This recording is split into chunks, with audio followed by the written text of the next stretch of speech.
विपक्ष 2024 की तैयारी में जुट गया है। पीएम मोदी की घेराबंदी शुरू हो रही है तो दूसरी ओर बीजेपी की परेशानी बढ़ती दिख रही है। एक रिपोर्ट में दावा किया गया है कि पार्टी ने पूरे देश में मतदाताओं के बीच सर्वे कराया है और इस सर्वे के चौंकाने वाले परिणाम सामने आए हैं, जिसके बाद बीजेपी को अपनी रणनीति बदलनी पड़ रही है। क्या राज्यों में सही तरीके से सरकार नहीं चला पा रही बीजेपी? क्या किसी भी बीजेपी शासित राज्य का मुख्यमंत्री पार्टी को जिताने की स्थिति में नहीं है? जी हां, बीजेपी की जो इंटरनल रिपोर्ट सामने आई है उसमें साफ है कि जिन राज्यों में पार्टी की सरकार है वहां के सीएम की लोकप्रियता बेहद कम है।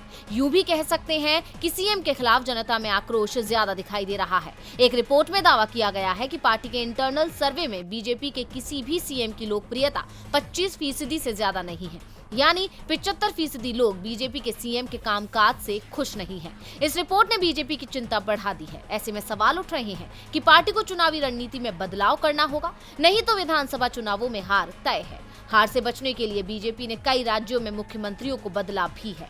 गुजरात, जहां कुछ ही दिनों में चुनावों का ऐलान हो जाएगा, वहां विजय रूपाणी की जगह भूपेंद्र पटेल को लाया गया। कर्नाटक में 6 महीने बाद चुनाव का ऐलान होगा, वहां बीएस येदियुरप्पा की जगह बसवराज बोम्मई को सीएम बनाया गया। मध्य प्रदेश में भी बदलाव की बात चल रही है, यहाँ 1 साल बाद चुनाव है। हिमाचल में तो बीजेपी साफ कर चुकी है कि चुनाव पीएम के चेहरे पर लड़ेगी, यानी साफ है कि अब बीजेपी की राज्य सरकार अपने कामकाज पर नहीं बल्कि केंद्र की योजना पर चुनाव लड़ने की तैयारी कर रही है। पार्टी अब तक दावा कर रही थी कि जहां वो विपक्ष में है वहां पीएम के चेहरे पर चुनाव लड़ेगी, लेकिन अब वो उन राज्यों में भी पीएम के चेहरे पर चुनाव लड़ने की तैयारी कर रही है जहां उसकी सरकार है। साफ है कि बीजेपी को अब विधानसभा चुनाव में हार का डर लग रहा है, इसलिए पार्टी पीएम के चेहरे पर विधानसभा चुनाव लड़ने का मन बना रही है। डीवी लाइव की रिपोर्ट। हमारे चैनल से जुड़े रहने के लिए YouTube पर टाइप करें डीवी लाइव, सब्सक्राइब बटन को क्लिक करें और बेल आइकन को दबाना न भूलें ताकि खबरें आप तक पहुंचती रहें।